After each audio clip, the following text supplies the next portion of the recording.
Hello and welcome. I'm Dr. Brandon Mancini, Medical Director at BAMF Health, and I'm so glad you've joined us for today's session. This webinar is part of our effort to raise awareness during Prostate Cancer Awareness Month and share the latest insights in prostate cancer care. Over the next 30 minutes, we'll explore new advances in diagnosis, treatment, and patient outcomes.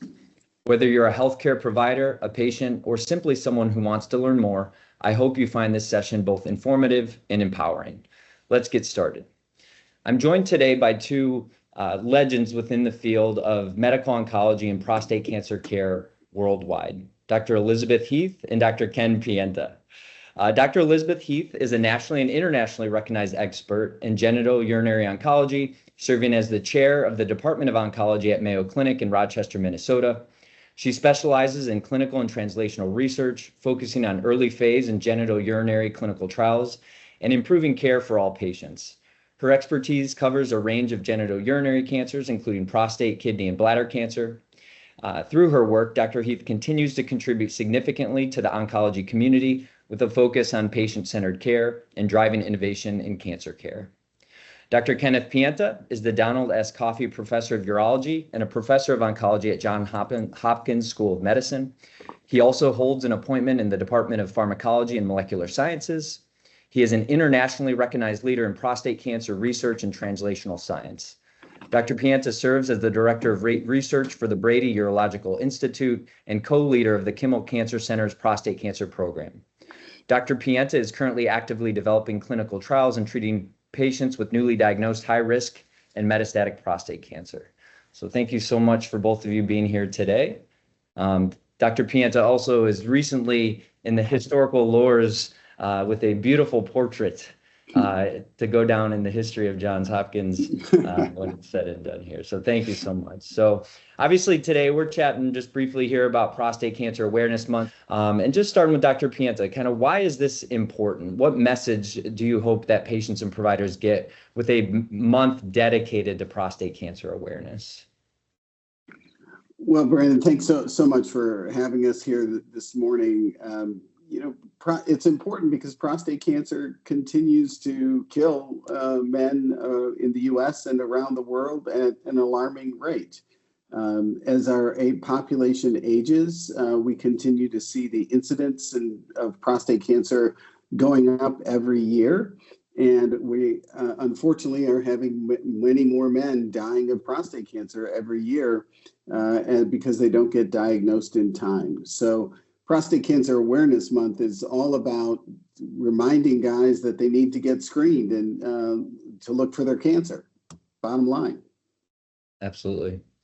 Dr. Heath, anything to add to that? What do you hope that patients and providers take away from a month like this when we see all of the webinars, all the information on prostate cancer? Such a great opportunity, and thanks so much for having me to talk about this morning with this esteemed group. I think one line that people can remember about September is that early detection saves lives. And that is a concept that is known in a lot of other cancers. Sometimes it gets a little fuzzy when it comes to prostate cancer, just from all the chatter and the noise over the last few decades. But it's just important to know that although this happens in 1 in 8 men, we catch it early, the outcome is very, very favorable.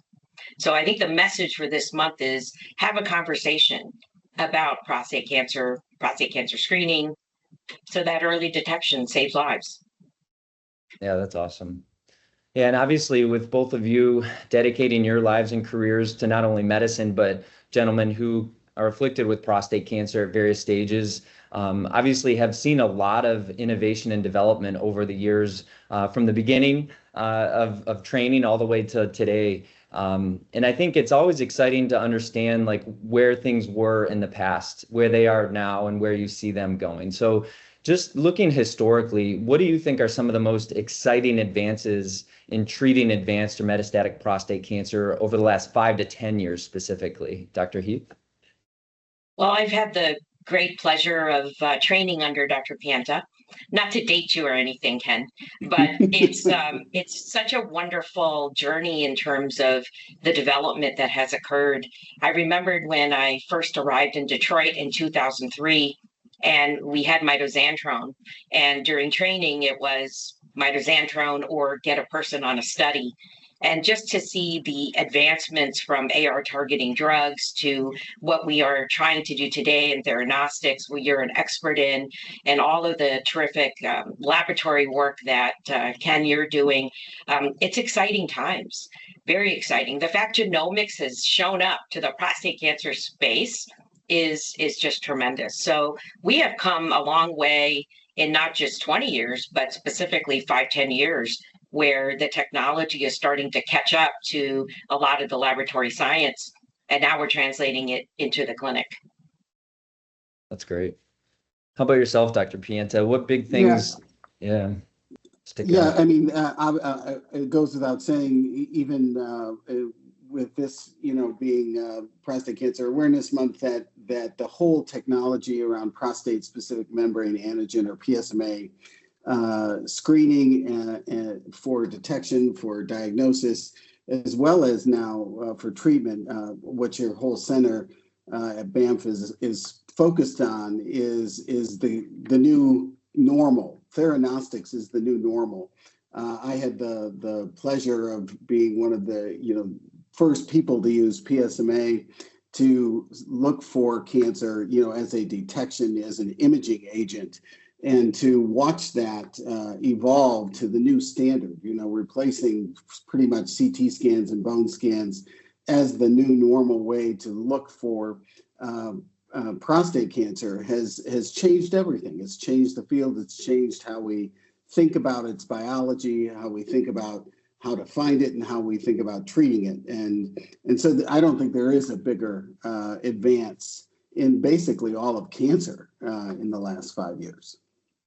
Yeah, no, that's a great point. And it's exciting that you kind of have that grand slam home run shot to help people with prostate cancer make such meaningful difference kind of in their lives. And you see the excitement within theranostics expanding into other disease sites as well, which is tremendous. But I think more resources are going to continue to advance what we're seeing for prostate cancer health and outcomes as we see these medications kind of moving even earlier in the treatment course as well. And it'll be interesting to see kind of how the landscape continues to evolve. So kind of speaking along those lines, right, with theranostics, or specifically PSMA-directed radioligand therapy being such a targeted treatment, and obviously in prostate cancer, there's other targeted treatments, PARP inhibitors, and even immunotherapy and things like that. But when and I'm sure yourselves as well, when you're seeing patients in clinic, probably the number one thing that comes up is, what are these side effects of various treatments, or how are these things going to affect not only my quantity of life, which is obviously important, but my quality of life during that time? And how do you what type of misconceptions actually do you typically see when a patient or family member or friend is coming in the door about things that they've heard about the treatments that are available? And how do you kind of ease their mind or help them as they embark on a new treatment pathway? Dr. Pienta?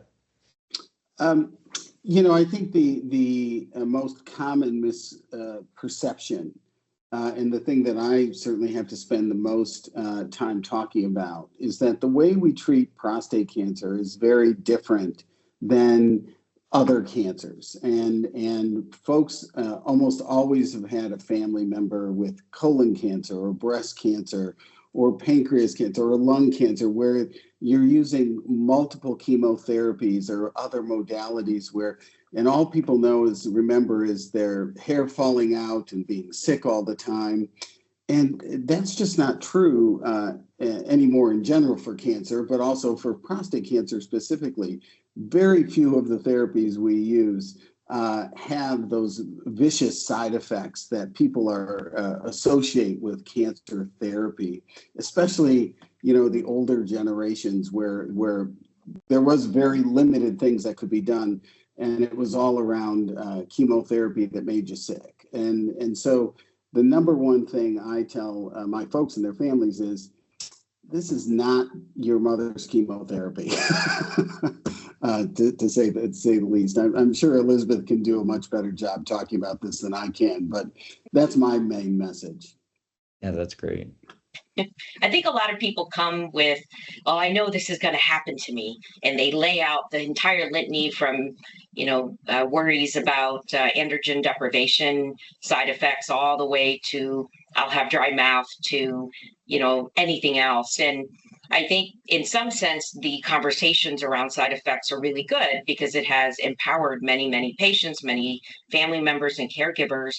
But it's also a little bit tricky because there's so much and it's somewhat different for each type of drug that there's, it's really easy to just glom it all into one sort of big bucket of stuff. And then you're trying to tease it out.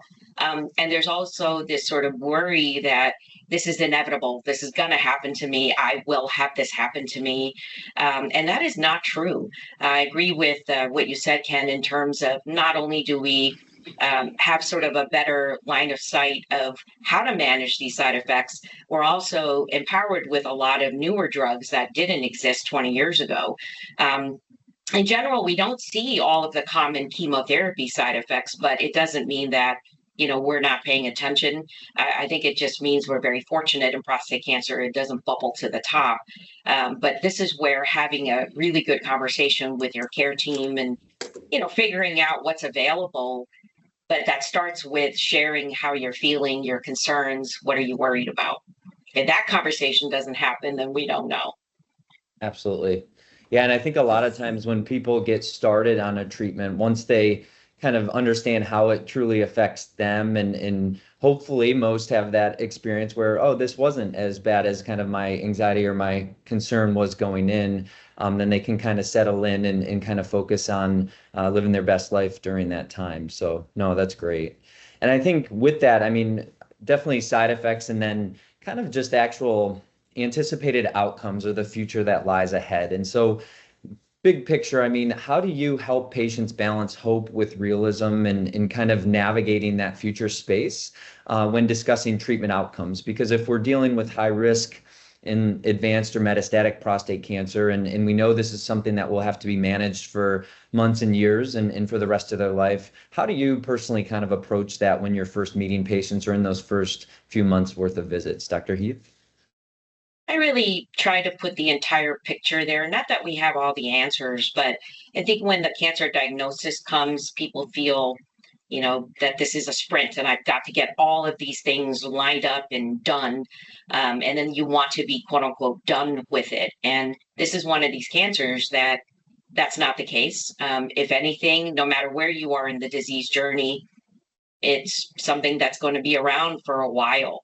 And I think even just having a mindset of that expectation that this is not a solvable thing in 3 months is kind of an eye opener for a lot of people. They feel like, well, I've had this, so I should be able to move on. So that concept of why is this still lingering really weighs heavy on a person. So setting the expectations, I think you can't go wrong with sharing the truth with with an idea that it's not the statistics that you're spouting out to people, but just what would you tell your own family member if they were diagnosed?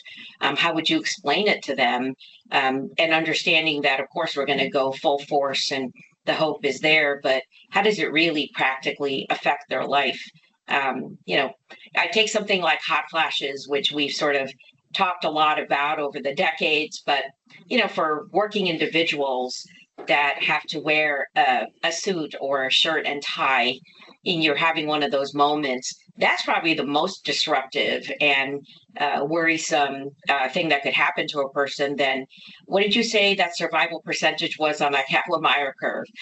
Those are things that maybe speaking about that in terms of what really matters to the person is going to be able to carry the message of what the plan is with a balanced discussion. I think one of the most interesting things that I face in clinic all the time, and I'm sure both of you do too, is the fact that prostate cancer is hidden for most of the time from other people's view. So I hear all the time, if I didn't know I had this PSA or I didn't know I was taking these medicines, no one would know I have prostate cancer because you don't see prostate cancer manifesting itself people don't look sick, and that yet they're taking all these medicines to keep them from looking sick. The whole point of not trying to have a therapy when you don't need it because you don't have symptoms is really hard for people and their loved ones to understand.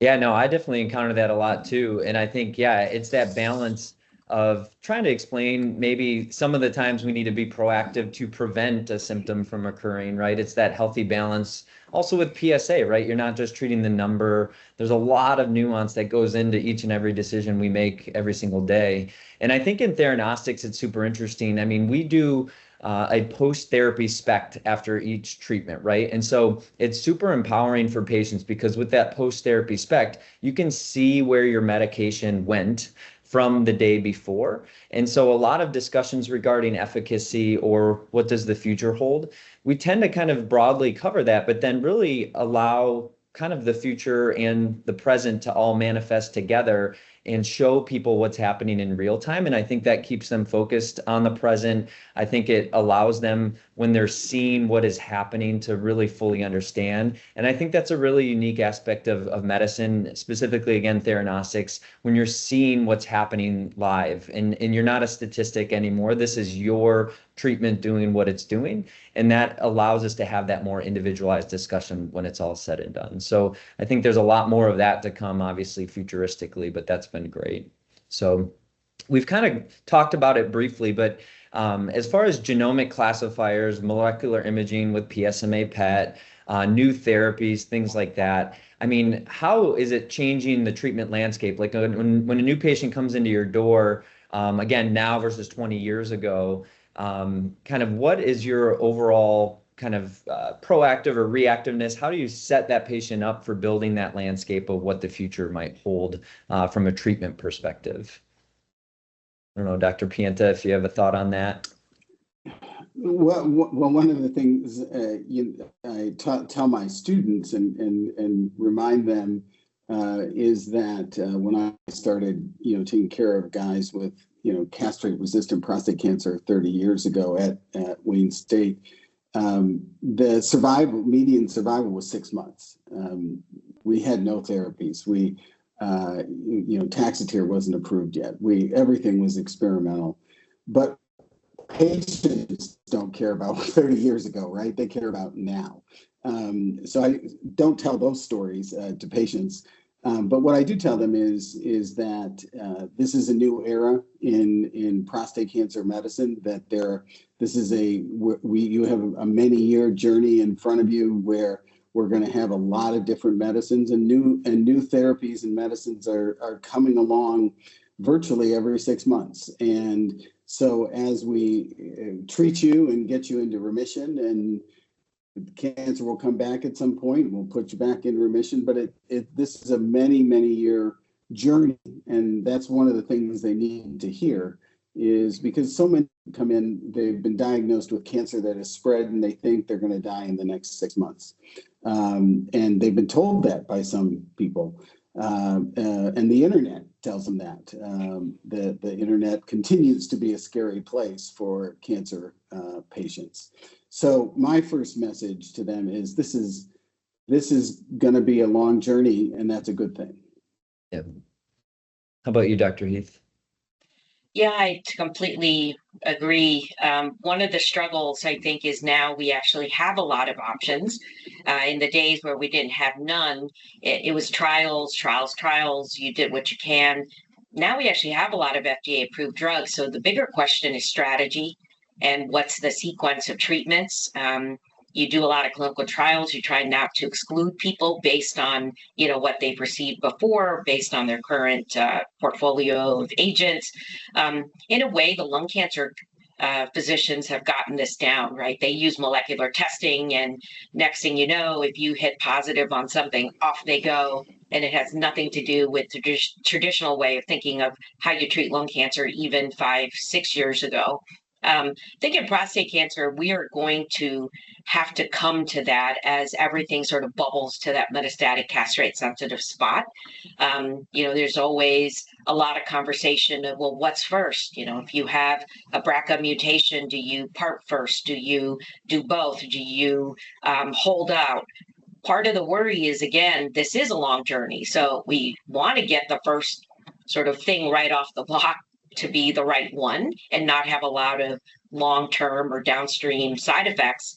But that's not a guarantee. Those are things we know over time.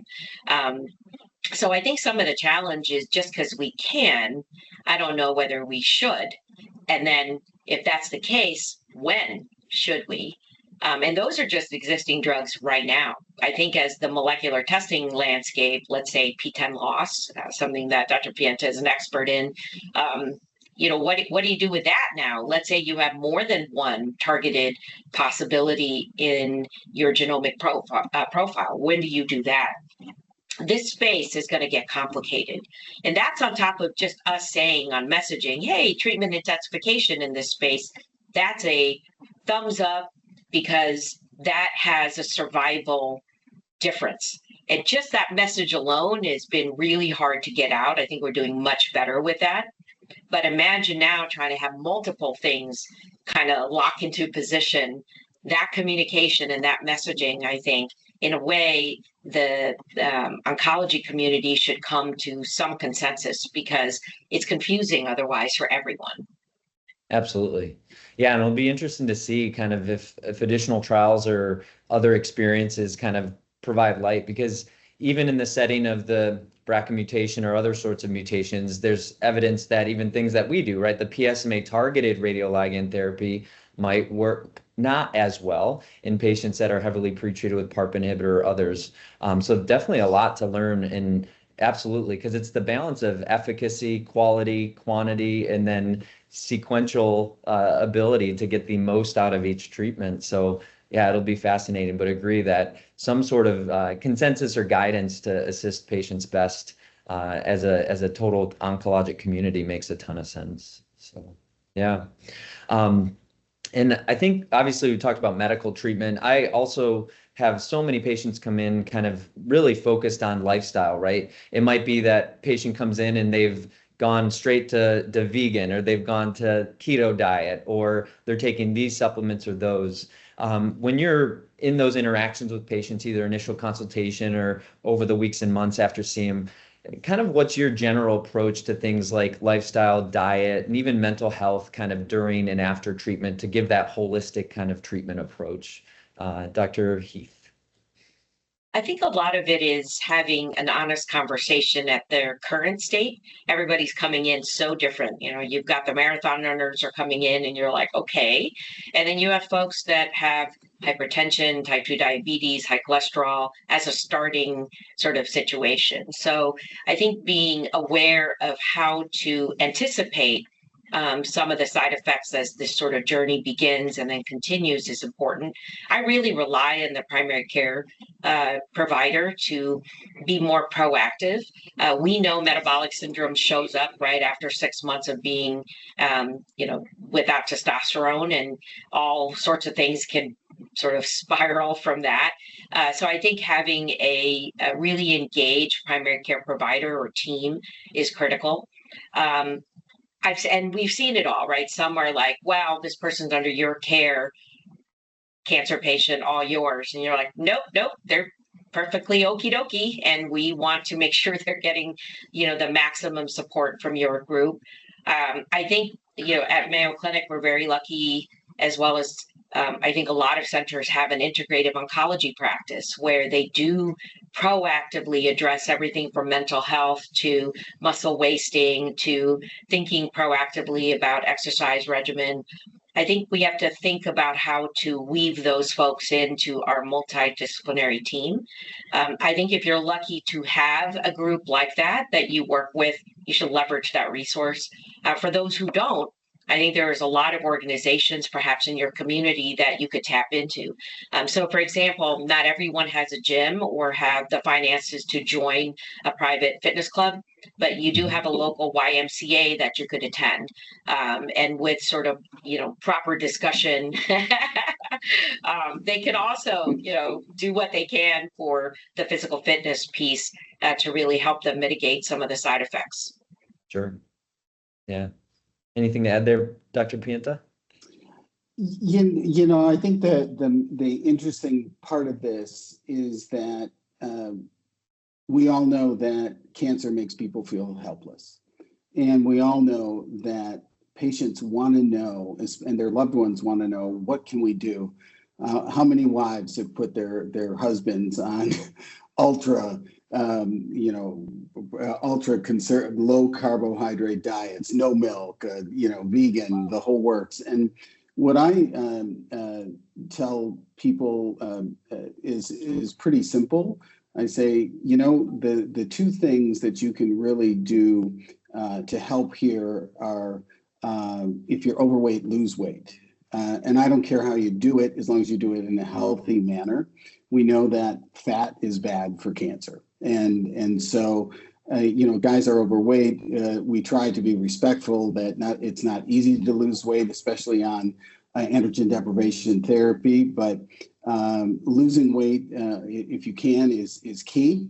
And keeping weight off. We all know start androgen deprivation therapy, you gain 20 or 30 pounds in the first year if you're not careful. So I do give them good thinking about, look, even if you maintain your weight, that's good. Don't gain any weight. The other thing that you can do is exercise. All these therapies make you tired.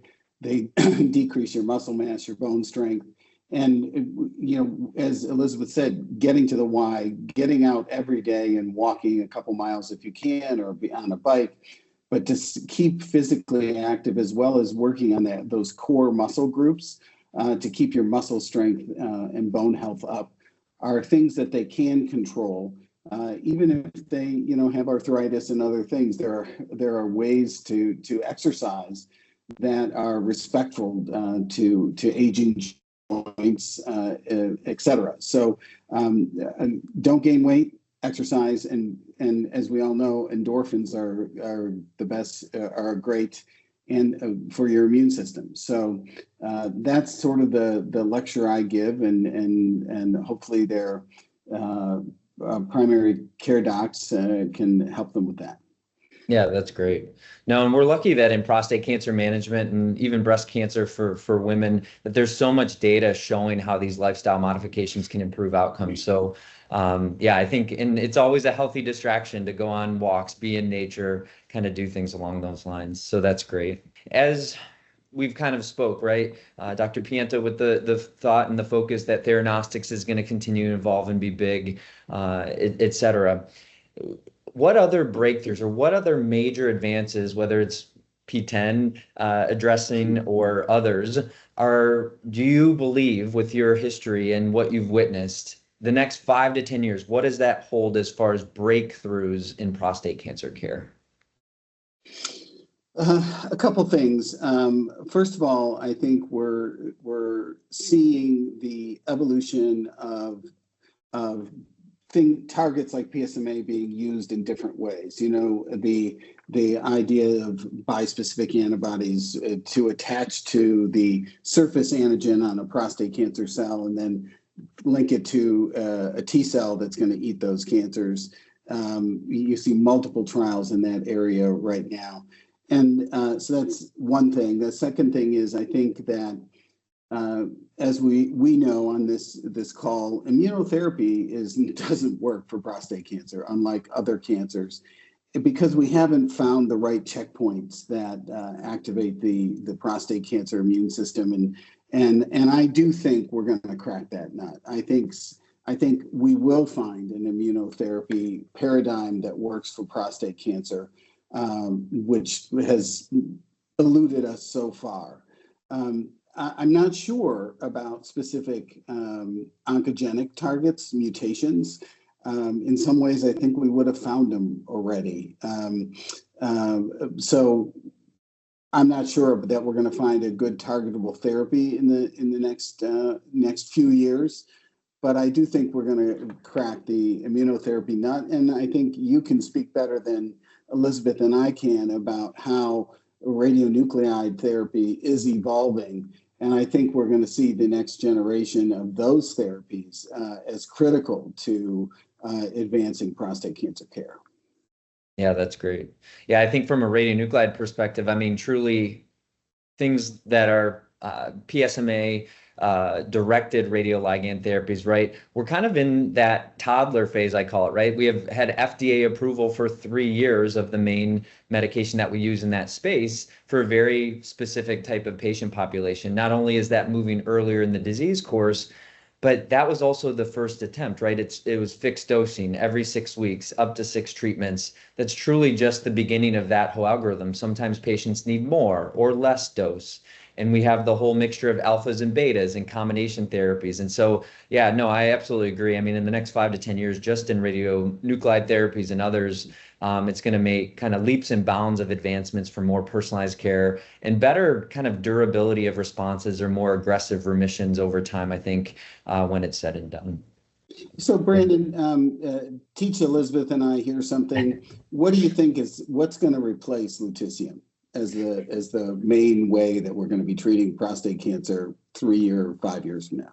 Yeah, I mean, it's a great question. There's a lot of buzz about terbium because that was just presented recently at ASCO. I mean, you have lead-212, astatine, as well as actinium-225. I think what you're going to see is the development of actually better molecules in the PSMA sense, where we need to figure out a solution for minimizing binding to the salivary glands, because I think in general, from a hematologic perspective and for a renal or kidney perspective, these are quite safe. But it really ends up being kind of the peripheral side effects. And it's going to be a combination of kind of the ability to manufacture and distribute and consistency of a supply chain. But I do think it will go beyond the lutetium, right? The beta emitters, as I tend to explain to patients, is kind of like a gentle radiation where it is effective for most people, but the durability of that isn't always sustained. And there are leaps and bounds of progress that will be occurring. So I don't know what is coming next or what will quote unquote win out, but something in the more advanced setting. And what do you think about other targets in the space like STEEP? Do you think they're going to have traction over PSMA eventually? Yeah, I think it's an interesting thought process, and potentially you might give multiple drugs kind of simultaneously, either same day or back-to-back days, to address multiple targets all at the same time, or sequentially in the setting of developed resistance, right? So I think that's where a lot of this we'll have to figure out whether it makes sense to go all in up front with the biggest kind of punch at that time, or kind of sequencing over time. But I think, yeah, whether it's GRPR, STEEP, or something we haven't yet figured out, it's still in the radiochemistry of it, right? It's the ability to bind and stick and sustain its location and the ability to direct that radiation very focally. But what's amazing is just seeing the evolution and kind of the dedicated resources to try to figure this out and do this the right way. So it's very encouraging, obviously. Yeah, I was recently looking at some bispecifics, and one of the questions was, if you have an opportunity to do AND therapy, like STEEP plus PSMA directed bispecifics, do you do AND, where you have to have both targets expressed, or do you do OR, where you can have either one? And I think that's a fascinating discussion to think to have and to think about. I don't know what you think, Elisabeth, but would you rather have drugs that cross broadly or very, more specifically? I think it's a fascinating question. It is. And I'll just put in maybe 2 other approaches. Let us not forget that combination in prostate cancer hasn't always been the winning strategy, although it's certainly there now in PARPs plus RPs. But We can't forget our nemesis, the androgen receptor. So I think there's a lot of trials with Protax and other modalities to really try to beat down the offending receptor. So I think that's still there. And then the question is, how do they then evolve along with theranostics? And do you need, in some sense, a biomarker? I think for the first time, we've thought about doing a diagnostic again with a therapy. A lot of other cancers have sort of probably progressed, not faster, but maybe have had more luck. I come back to lung cancer to say, oh, look, here's what I found. Ken, to your point, did we sort of level out and we're going to hit maybe 2 or 3 more and are we done? Here's where I hope AI can step in and maybe look at the broader landscape. I think all of this will probably have an AI signature in the future. I certainly hear now in the space there, Brandon, with radiation oncology, right? At least to try to either escalate or de-escalate therapy. I'm hoping it'll be smart enough, and I'm banking on it being smart enough to know how to help us with the strategy for the patient. If you've got this, this, and this in terms of your profiling, how you presented, this is what you look like, your pathology is this, perhaps the best algorithm is to do X, Y, Z. Yeah. So that, who knows, right? But AI is wide open, and boy, talk about something changing. That's almost daily at this point. Absolutely. No, that's great. So I think just to wrap up here, I mean, I think we've talked very much in depth about kind of the history, the present, the future, different ways of approaching patients, trying to create easement of kind of their anxieties or concerns related to treatment and what the future holds, and kind of that personalized approach. But it very much sounds like there's a lot of positive change that's anticipated and obviously in the process of happening. So if you could deliver just one key message, right, to patients and families listening right now, kind of what would that be? Kind of in that experience, kind of summarizing everything we've talked in line with this Prostate Cancer Awareness Month. Dr. Heath? I think for patients and families listening, prostate cancer is highly treatable. And I really encourage a conversation with your provider so that you can make the best decision for yourself. But early detection here saves lives. And I'll just put in a second plug, which is whenever possible, try to join a clinical trial. Currently active now on clinicaltrials.gov are about 1,174 open and accruing studies in prostate cancer. So that's a lot, and a lot of opportunities for many of us listening today to consider a trial. So if your provider perhaps doesn't offer one, just ask, is there a trial for me? Dr. Pienta? About 1,174. About. 175. My message, very simply, screening saves lives. Don't be scared of screening. It's a blood test these days. So have a discussion with your primary care doc to get screened.